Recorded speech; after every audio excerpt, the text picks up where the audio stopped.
দেখুন, গোষ্ঠীদ্বন্দ্ব একটা বড় পার্টিতে এরকম হয়েই থাকে। আমরা এটা একটা তেতো সত্য যে যখন আমরা পলিটিক্স করি সেখানে আমাদের দলের অন্দরে দলের বাইরে আমাদের শত্রু তৈরি হয়।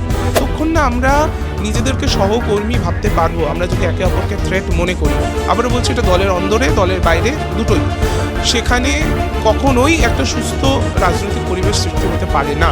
আমাদের দলকে, আমাদের নেত্রীকে, মুখ্যমন্ত্রীকে এবং সর্বোপরি আমাদের রাজ্যকে যারা কালিমা লিপ্ত করেছে, তারা কেন তৃণমূলের অর্গানাইজড প্রোগ্রামে তারা এসে তারা বিনোদন করবে?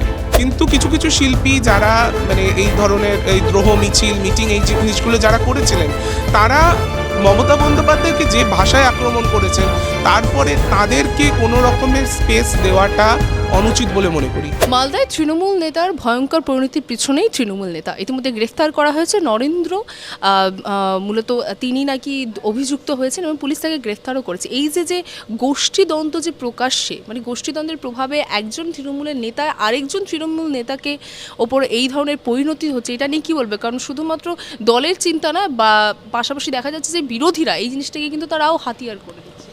দেখুন, প্রথমত মালদার যেই কাউন্সিলর তিনি মারা গেছেন, খুন হয়েছেন, এটা অত্যন্ত দুর্ভাগ্যজনক একটা ঘটনা। এবং আমাদের মাননীয় মুখ্যমন্ত্রী ইতিমধ্যেই তিনি বলেছেন, তিনি অত্যন্ত মর্মাহত এবং তিনি বলেছেন যে সেখানে একটা পুলিশ প্রশাসন, ল এনফোর্সিং অথরিটি, তাদের একটা গাফিলতি ক্লিয়ারলি আছে, সেটা তিনি ইতিমধ্যেই বলেছেন, সার্বজনিকভাবে বলেছেন।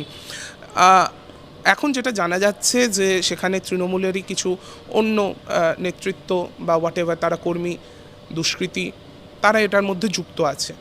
তো ক্লিয়ারলি বোঝা যাচ্ছে যে এর মধ্যে একটা অন্তর্কলহ ছিল। দেখুন, গোষ্ঠীদ্বন্দ্ব একটা বড় পার্টিতে এরকম হয়েই থাকে। আমরা এটা একটা তেতো সত্য যে যখন আমরা পলিটিক্স করি সেখানে আমাদের দলের অন্দরে দলের বাইরে আমাদের শত্রু তৈরি হয়। কিন্তু সেই জিনিসটা যে এইরকম একটা মর্মান্তিক পরিণতি নিতে পারে, প্রাণ নিয়ে নেওয়ার যে প্রাণঘাতী যেই বিষয়টা, সেটা বোধহয় কাম্য নয়। শুধু নয়, এটা অত্যন্ত ভয়ঙ্কর। তো সেই জায়গায় দাঁড়িয়ে আমার মনে হয় এটা দল এবং প্রশাসনকে আরও ডিপলি ভাবতে হবে। এবং এটা শুধুমাত্র তৃণমূল কংগ্রেসের বিষয় তা নয়, এটা একটা সামাজিক অবক্ষয়ের কি পরিণতি, যেখানে দলের ক্ষমতার লোভ তো বটেই। কারণ আমি যতটুকু শুনেছি যে যেই কাউন্সিলর মারা গেছেন, তিনি একজন প্রবাবেল ফেস ছিলেন চেয়ারম্যানশিপের জন্য। মমতা বন্দ্যোপাধ্যায় তিনি দীর্ঘদিনের সাথী, ঘনিষ্ঠ ছিলেন দলনেত্রীর। তো সেই জায়গায় দাঁড়িয়ে হয়তো তাই জন্যই তার উপরে এই আঘাত, যে আগামী দিনে সে যেন পোটেনশিয়াল থ্রেট না হয়ে যায়। আমাদের যতক্ষণ না আমরা নিজেদেরকে সহকর্মী ভাবতে পারবো, আমরা যদি একে অপরকে থ্রেট মনে করি, আবারও বলছি, এটা দলের অন্দরে দলের বাইরে দুটোই, সেখানে কখনোই একটা সুস্থ রাজনৈতিক পরিবেশ সৃষ্টি হতে পারে না। তো এই জিনিসগুলো, এই বিচ্যুতিগুলো যেখানে যেখানে রয়েছে, আমার মনে হয় দলকে আরও সিরিয়াসলি জিনিসটা দেখা উচিত এবং এই জিনিসটার কারেকশন করা উচিত।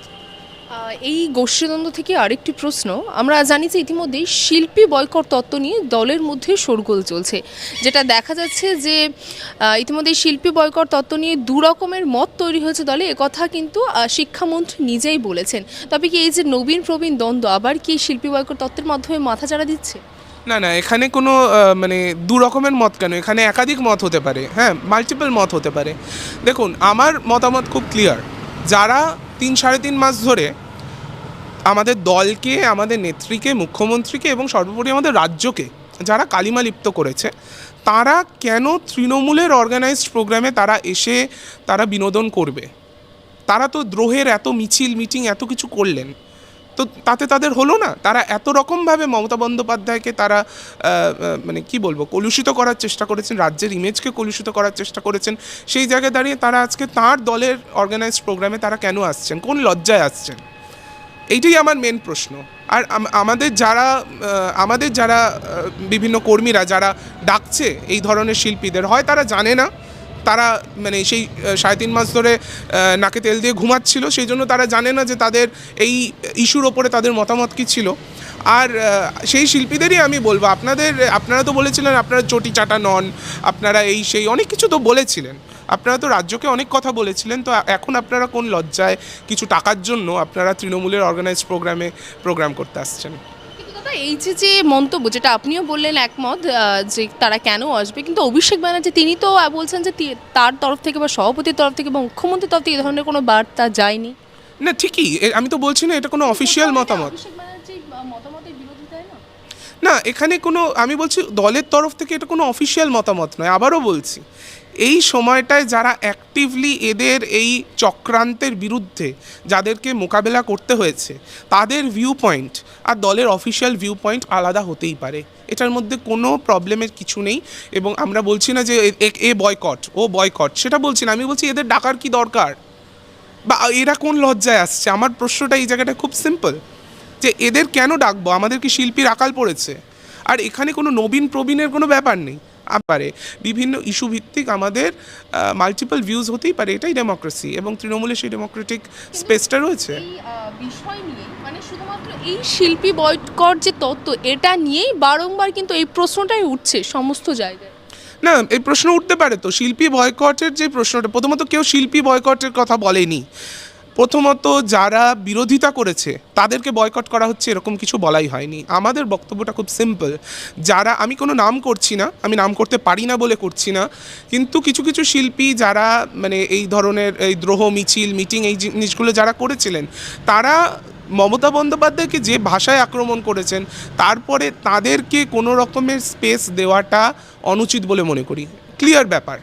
সেই জায়গাটাতে দাঁড়িয়ে এটা কোনো অফিসিয়াল কোনো ব্যাপার না যে দলের অফিসিয়াল প্রোগ্রামে তারা আসছেন না বা সরকারি প্রোগ্রামে তাদের বাধা দেওয়া হচ্ছে, সেরকম কিছুই নয়।